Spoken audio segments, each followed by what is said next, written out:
notre invité, John O'Hara. Je vous parle en français ou en anglais, John? Un peu en français, peut-être, Thierry. Un peu en français. Alors, on va vous laisser prendre vos marques.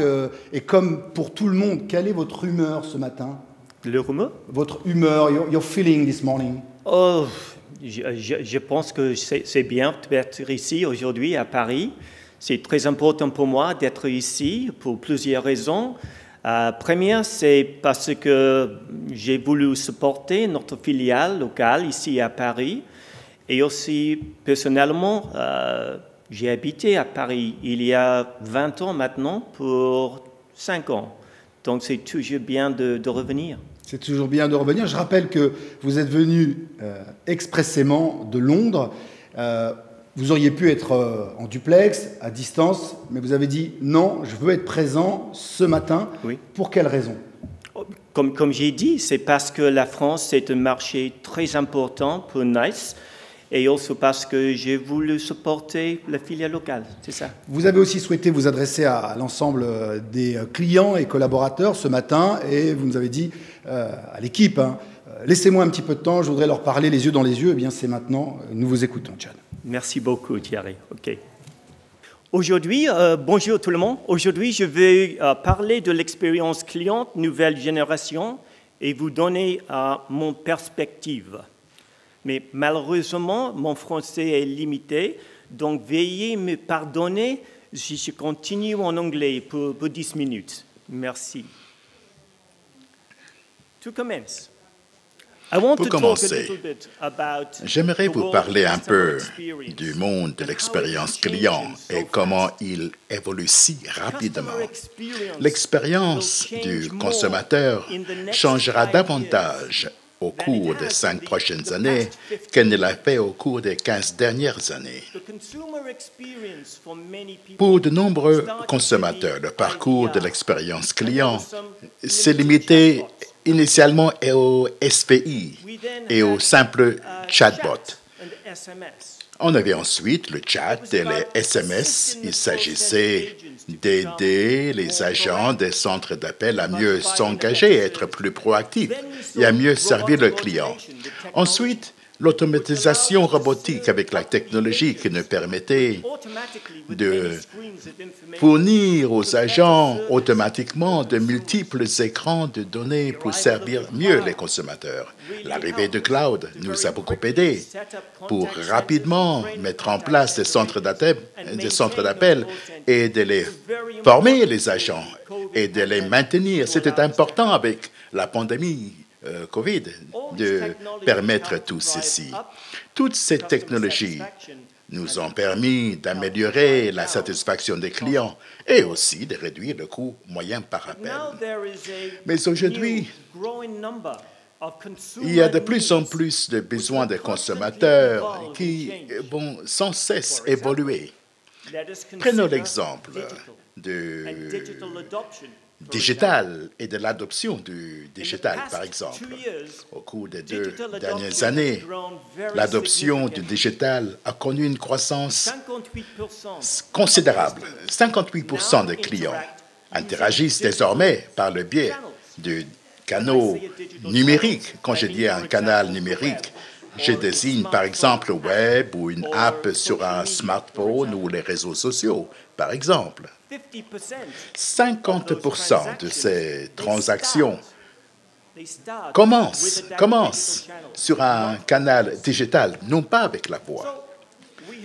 Par conséquent, nous avons réalisé un excellent travail pour répondre aux besoins de nos clients par le passé. Mais les consommateurs, ils sont passés à autre chose et il est temps pour nous aussi de s'adapter.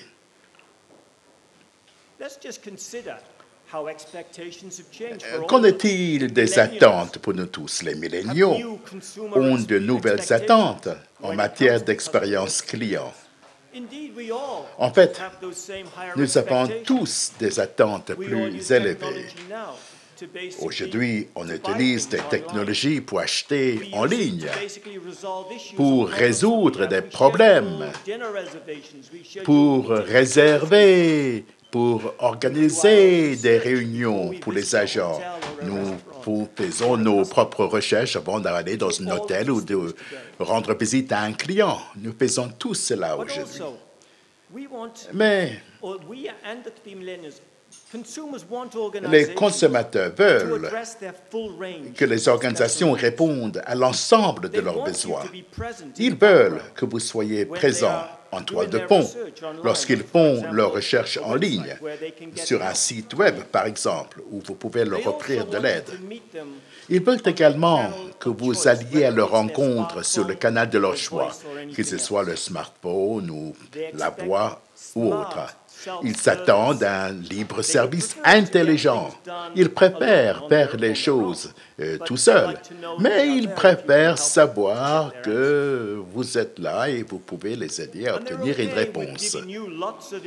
Et ils sont prêts à vous donner beaucoup de données personnelles sur ce qu'ils aiment, où ils sont allés.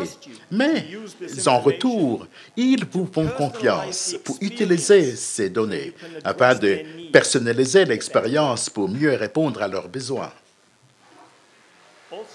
De plus, en règle générale, nous nous sommes attachés à fournir une expérience client par téléphone, mais cela peut vous surprendre, car la voix ne représente que 19% de tous les canaux utilisés par votre client. Qu'en est-il des 81% restants? Est-ce qu'on répond à leurs attentes? Il y a tant de clients, 50% plus exactement, qui commencent leur parcours client avec un moteur de recherche, le web ou les réseaux sociaux. Donc, si nous nous concentrons uniquement sur la voix en tant qu'industrie, eh bien, les attentes des consommateurs ne sont pas satisfaites. En fait, ce qu'on nous dit, c'est que les consommateurs se plaignent d'expériences clients décousues lorsqu'ils passent d'un canal à un autre. Leurs expériences relationnelles sont basiques, limitées, et il leur est difficile d'utiliser le libre-service et de trouver le contenu qui leur convient. Ils se plaignent du fait que tout est tellement cloisonné. Il y a un manque de contexte quand ils recherchent des informations. Et enfin, nous apprenons maintenant que nous n'avons pas réussi à interagir avec eux en utilisant les canaux numériques qu'ils veulent utiliser. Eh bien, que puis-je dire? Nous devons donc en conclure qu'il y a quelque chose qui est en panne. Nous devons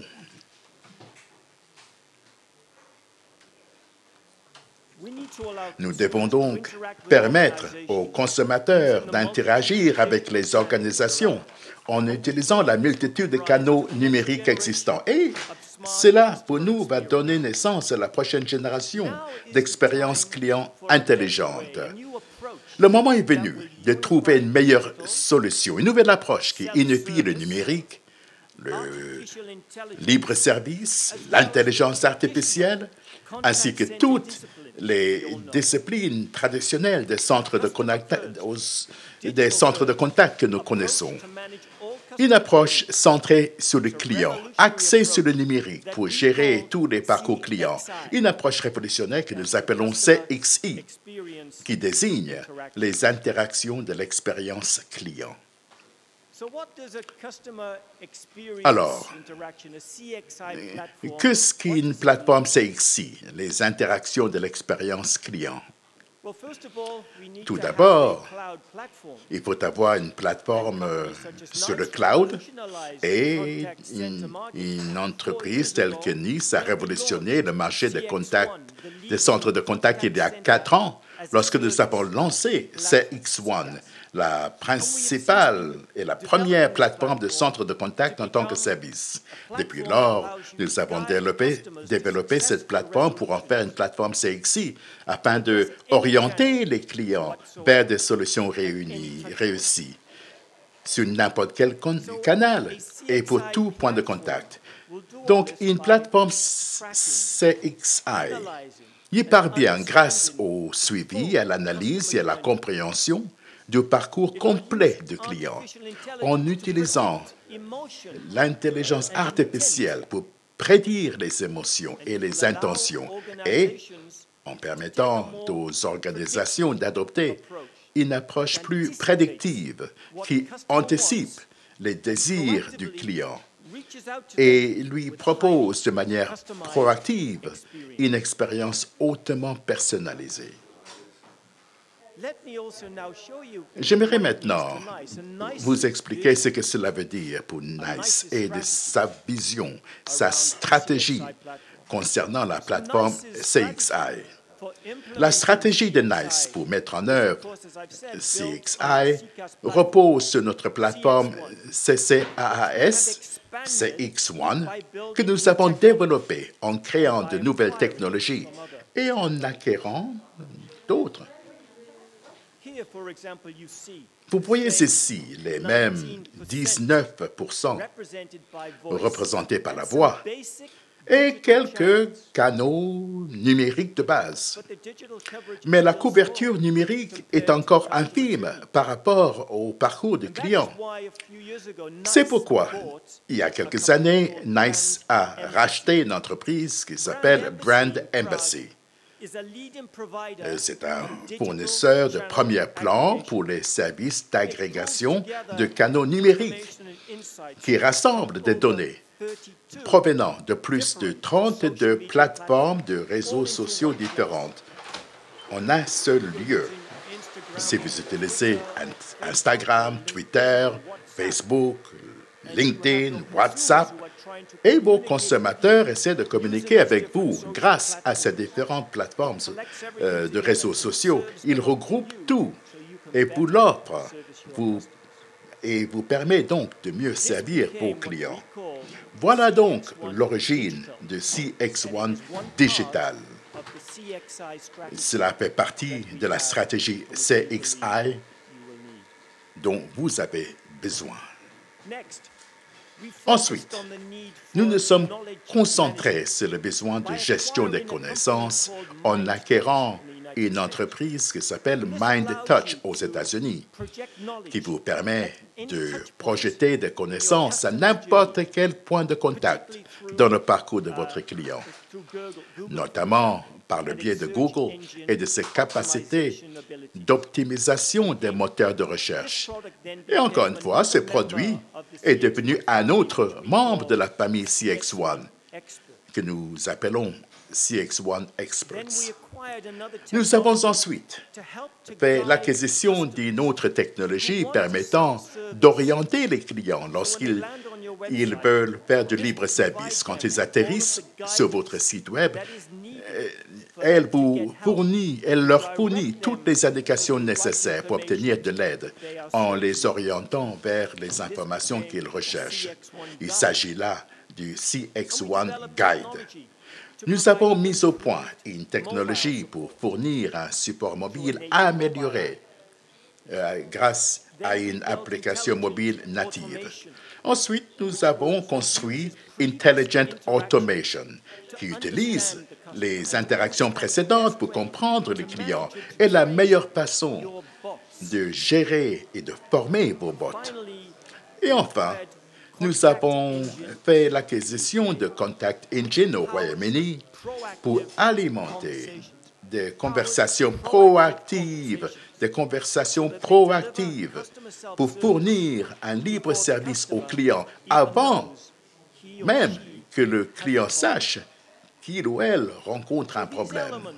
Ces éléments que vous voyez ici à l'écran constituent les 81% manquants pour alimenter une expérience numérique puissante pour les consommateurs. Et je crois que NICE est la seule entreprise capable de le faire pour vous.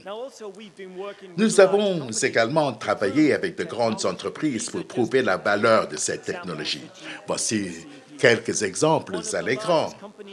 une des plus grandes entreprises au Royaume-Uni, BT, a augmenté l'adoption de libre service de 85% parmi ses clients en utilisant une IA proactive sortante pour les clients qui souhaitent réserver, programmer et gérer leurs installations de haut débit et de téléphonie fixe. Aux États-Unis, Mobile Mini a utilisé des expériences omnicanales intelligentes pour augmenter son taux de satisfaction client, de NPS, de plus de 10 points. Monogramme a réduit le temps de traitement moyen de 30% en préparant mieux ses agents. Et enfin, Comcast a réalisé 10 millions de dollars en économie en utilisant l'expérience client ou l'intelligence artificielle pour l'expérience client pour automatiser ses plans qualité. Mesdames et messieurs, maintenant, j'espère que vous comprenez mon propos quand je dis que notre approche actuelle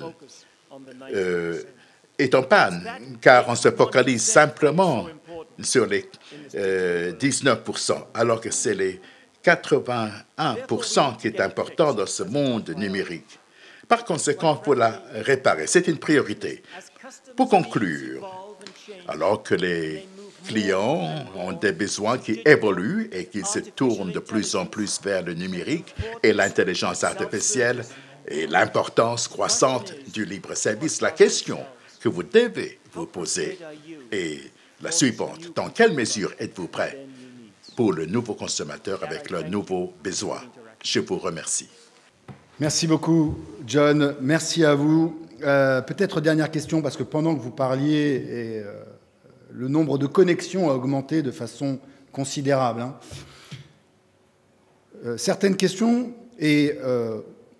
ont été soumises à notre plateforme, et notamment une particulière que je voudrais vous poser. Je vais vous la poser lentement. Est-ce que vous pourriez résumer en 30 secondes, au fond, au travers de tout ce que vous venez de dire, quelle est votre vocation principale? OK. Donc, c'est pour dire que l'avenir de l'expérience client est digital, artificial intelligence and self-service. C'est tout. L'avenir est déjà arrivé. Il faut être préparé et je pense que NICE, c'est la seule société qui peut vous aider. Eh bien, en tout cas, merci. J'espère que le message est passé, et surtout entendu, et surtout mémorisé. Vous restez encore quelques secondes avec nous. Bien sûr, vous allez continuer de rester avec nous tout au long de cette émission, dans les coulisses, que je vous ferai visiter tout à l'heure. D'ailleurs, si vous restez avec nous, je vous montrerai l'envers du décor. Vous verrez, c'est plutôt sympa comme ambiance. Mais on n'en est pas encore là, puisque Stéphane s'impatiente déjà. Il sait que nous sommes donc à la deuxième partie de cette émission, une émission qui passe très très vite finalement. Et il est temps donc de passer à la deuxième partie d'Interaction Paris Live que nous avons intitulée Nice Trend.